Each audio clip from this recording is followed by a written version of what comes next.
undue focus on Ukraine at the moment. For example, there's been a major deal done between China and the Solomon Islands, which has caused some alarm in Australia and concern across the Pacific region. And I'm getting questions about this, and I would like to spend time covering and discussing it, but there is unfortunately no time, given the extent to which it is events in Ukraine and the crisis, the global crisis it has provoked, which is dominating the headlines. I've also received information that one of the reasons why India has taken such a skeptical view of the Western campaign against Russia is because of deep anger in India over the AUKUS deal between the United States, Britain and Australia, whereby Australia was able to obtain American and British nuclear technology to build nuclear submarines. Apparently this has gone down extremely badly in New Delhi, which has not consulted about the deal, and is caused serious damage in relations between India, Britain and the United States. Again, I can't confirm that. I've just read stories to this effect, which looked interesting. Normally, I would be spending time trying to investigate this story, find out whether it was true, provide more discussion about it.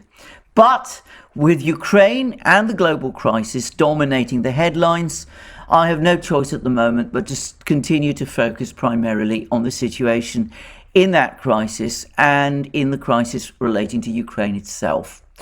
Now, turning to that crisis, when I woke up this morning, I found across the British media, and also, by the way, to some extent across the US media as well, though interestingly to a lesser extent, all sorts of claims that evidence of atrocities by Russian soldiers have been uncovered in Ukrainian towns, from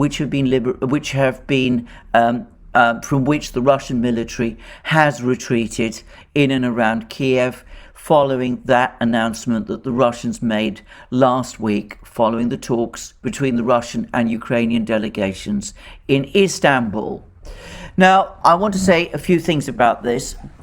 Briefly, if these allegations are true, if civilians were indeed rounded up and executed without cause by Russian soldiers, then that is, of course, murder. It is also a major war crime, and the people who perpetrated this atrocity should be punished.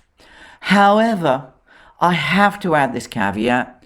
At the moment, and despite some of the media coverage that one is seeing in Britain and to some extent in the United States, which takes these allegations as proved, the allegations are in fact just that at the moment, essentially allegations.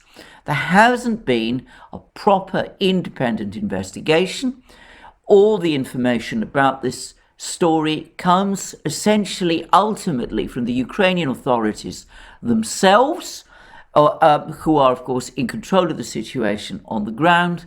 And as I have had many occasions to repeat when covering similar claims about events, for example, in Syria and Iraq during the wars there, during a period of armed conflict, it is extremely unwise, to put it mildly, to give any immediate or complete credence to any claims of this nature made by either of the conflicting parties.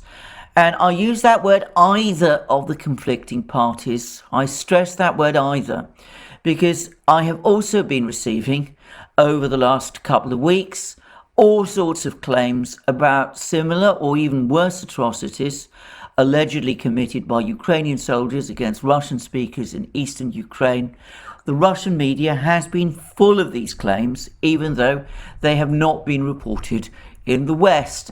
The only claim of that nature that got brief mentions in the West were reports of some of the videos showing mistreatment by Ukrainians of Russian prisoners of war. Well, again, I want to say that I've never discussed those stories in any detail because, again, I assume that they are unreliable until they are proved to be true, because again, they originate from one side in a conflict, that side in this case being Russia. Very occasionally, some incidents do take place in wars where you can give attributions with some confidence. There was a missile strike, for example, on the city of Donetsk, which hit a civilian area, which, by the way, received astonishingly little attention in the Western media, and which was reported by the Italian newspaper La Stampa as a missile strike on a Ukrainian-held city. That incident, I can reliably say, most certainly did occur.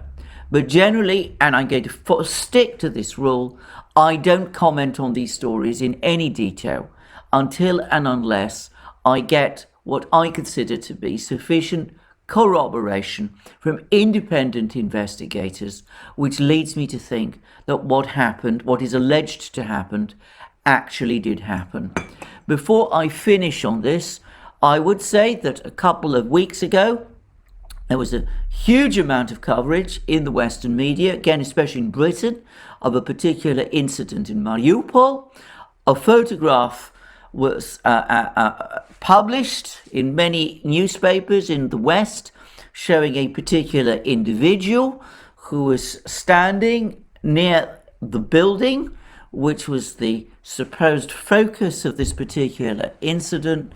The media reported the story that the Ukrainians wanted us all to follow. What they're not reporting, or at least not to anything like the same extent, is that the individual who has appeared in that photograph has now come forward and is giving an account which is very different from, or at least different in many important respects, from that initial coverage of the story. Now, I want to stress again, that's what that person is saying now. It doesn't prove, by the way, that the initial coverage was necessarily wrong.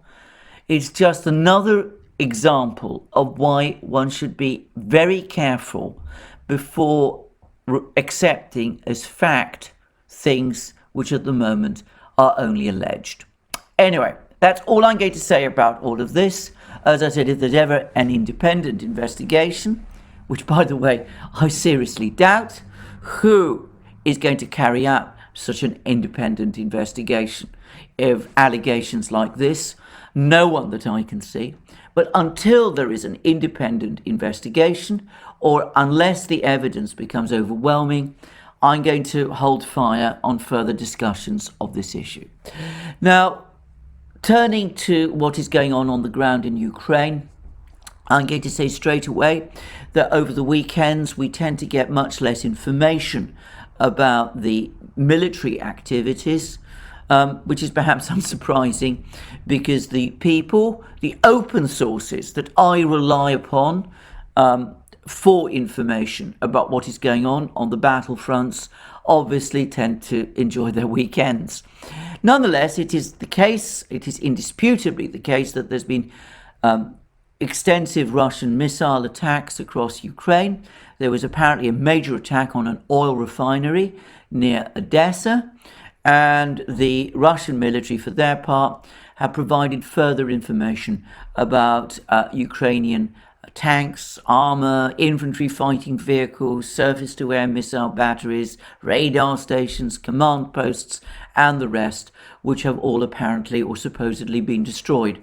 Now, I tend to place credence on these Russian claims of the destruction of the greater part, much the greater part, by the way, of Ukraine's armored forces, for one very simple reason, which is, as I discussed in my video yesterday, Ukraine is now asking the Western powers for replacements for the infantry fighting vehicles and tanks which it has lost. And Germany is providing some old East German infantry fighting vehicles from the middle period of the Cold War.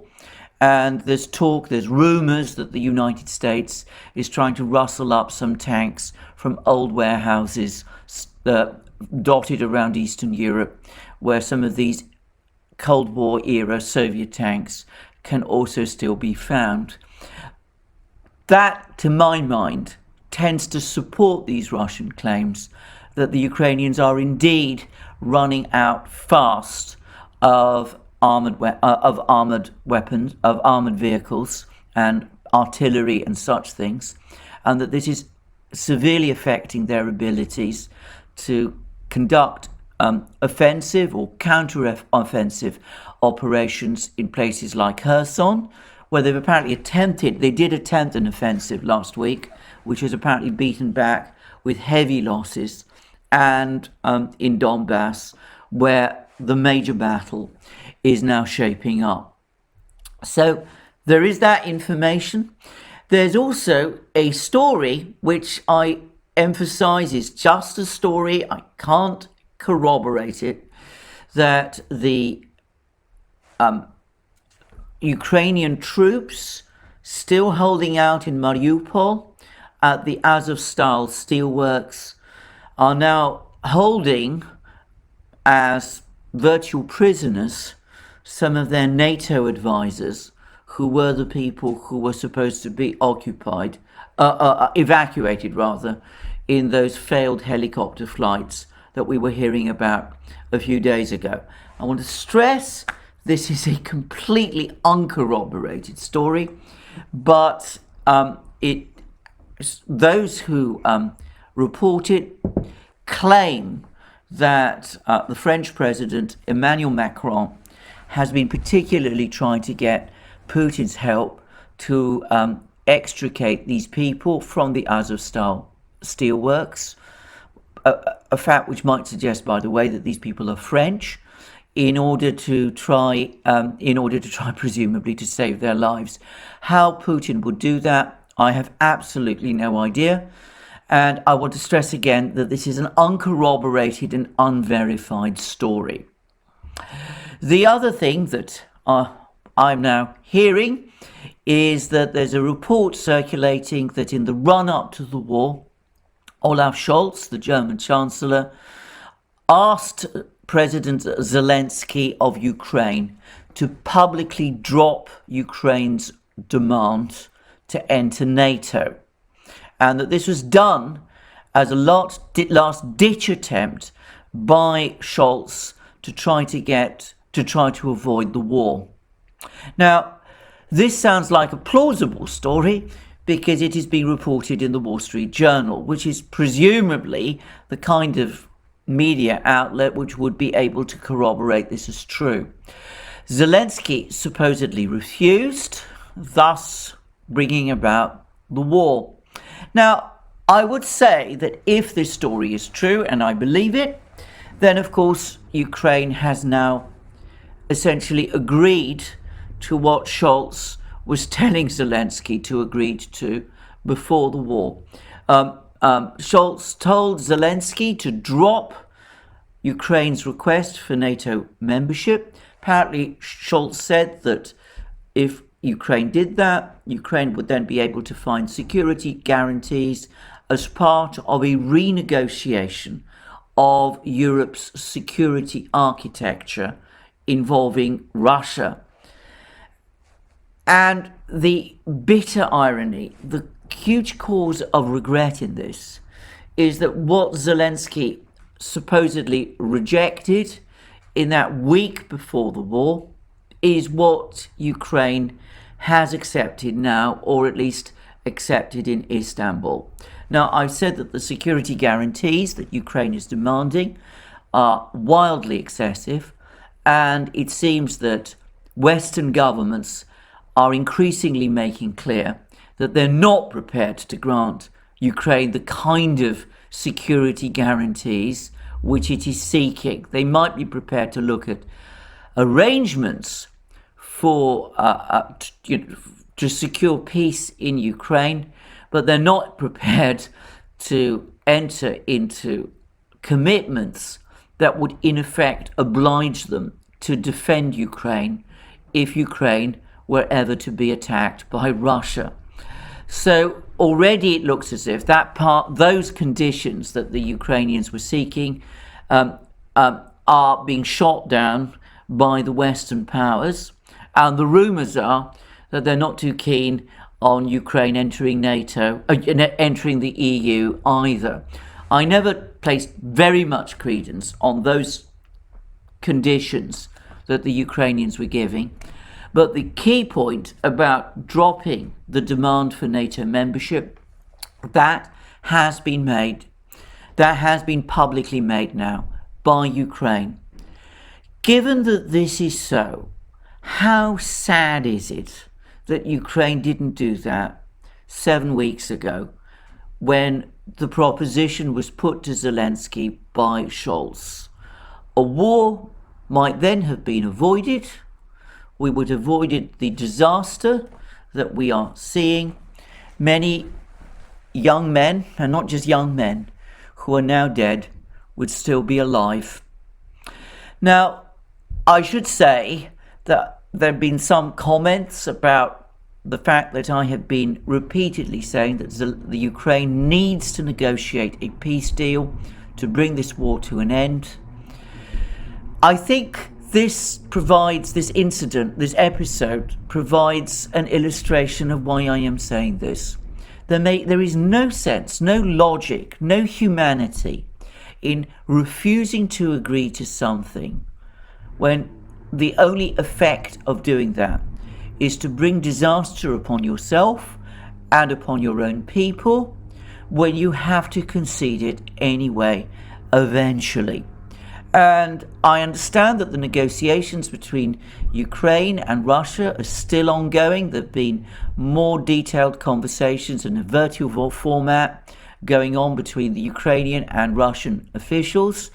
And I do hope that the Ukrainians do start to move further on some of the other issues, some of the sticking points like the status of Crimea and Donbass, which is still complicating the progress of the negotiations.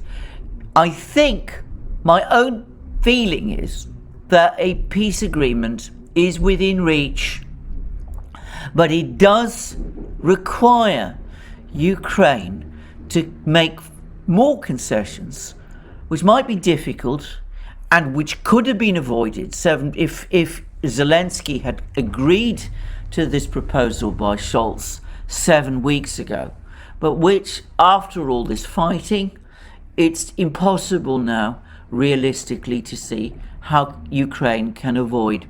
The alternative is a gigantic battle in Donbass, where the forces that have been gathered are such that I think no one realistically expects Ukraine to win.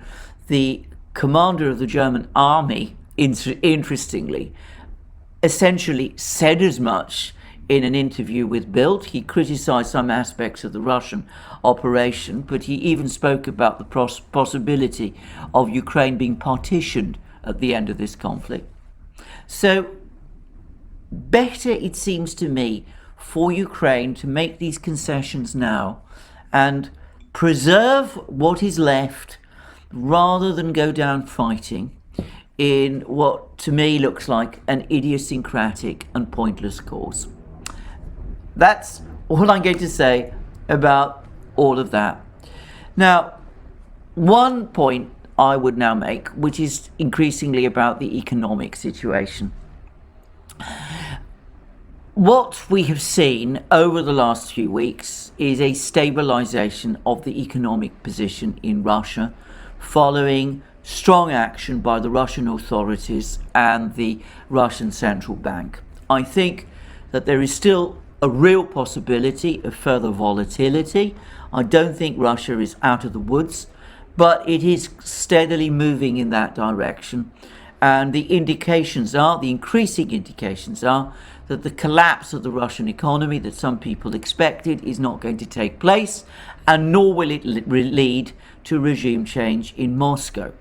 There are reports, I read them on the Naked Capitalism website, which is usually quite well informed about such things, that there is growing frustration and anger about this in Washington, and certainly there's also been angry words about it from the Polish government, that the US and Poland are increasingly frustrated by the failure of the sanctions policy to achieve the objectives that they expected, and apparently they've been fanning diplomats and other people across European capitals and across world capitals to try to persuade various governments to crank up sanctions pressure on Russia even more, in the hope that this might cause Russia to crack.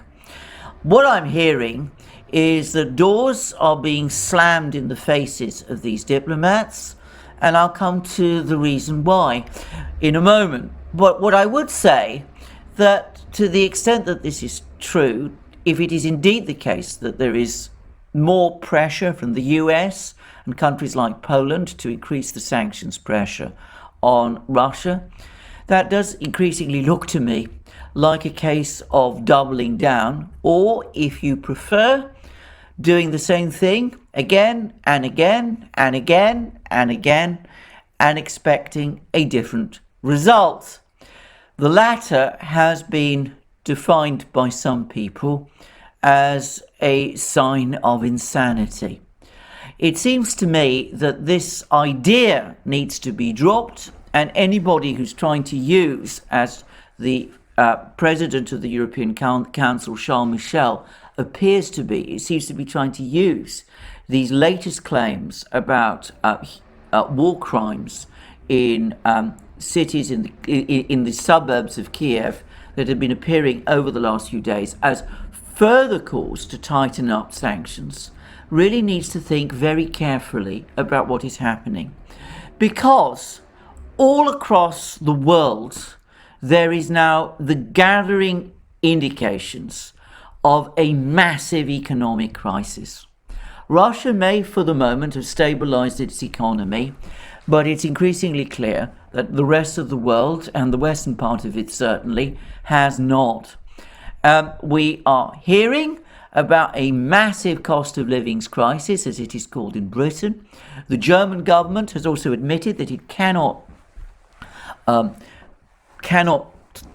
act to offset the full effect of the pressure on living standards in Germany. There's warnings from the US Federal Reserve Board that it may have to increase interest rates further in May. And of course, as I discussed in my program yesterday, German industry is now giving increasingly urgent warnings that if there is a further escalation of the sanctions pressure leading to a cut-off in natural gas supplies to Europe from Russia, then there will be a grave economic crisis in Germany, one which large parts of German industry might struggle to survive. Moreover, this is having political consequences. In France, the once insurmountable, impregnable lead that Emmanuel Macron appeared to have in the opinion polls as the presidential elections loomed is now dwindling. I still expect him to win, by the way, against his rival Marine Le Pen, but it's striking how there seems to have been a major loss of momentum over the last few weeks, and undoubtedly the pressure on living standards in France is having an effect. There are reports that protests are now starting to spread across Britain. Some of them may be organized, and in the United States, President Biden's popularity continues to fall. I would add that before very long, I expect also a major crisis, political crisis, in two other European countries. Italy, where Mario Draghi's government has always looked something of a confected affair, and where I suspect before very long a decision may be taken to break his government and to move for fresh elections, which, by the way, the right-wing parties would most probably win. But perhaps more importantly, there could very well soon be a political crisis in Germany as well, where the new government of Olaf Scholz is now, it seems to me, skating on extremely thin ice. Now, that brings me back to the topic of Olaf Scholz, because, of course, if it is true, as the Wall Street Journal says, and as I believe, that Scholz told Zelensky to drop his demand for Ukraine's demand for membership of NATO. Then when Zelensky refused, it was incumbent upon Scholz, in order to avoid this crisis, to come out publicly alongside Macron and to say openly and frankly that Ukraine would not be joining NATO, that the invitation to Ukraine to join NATO, which was made in the 2008 Bucharest summit, NATO summit, was a massive mistake, and that in light of this, the question of Ukraine's NATO membership had been taken off the agenda. And it was also incumbent upon Scholz, as Germany's Chancellor, to then join with Macron to support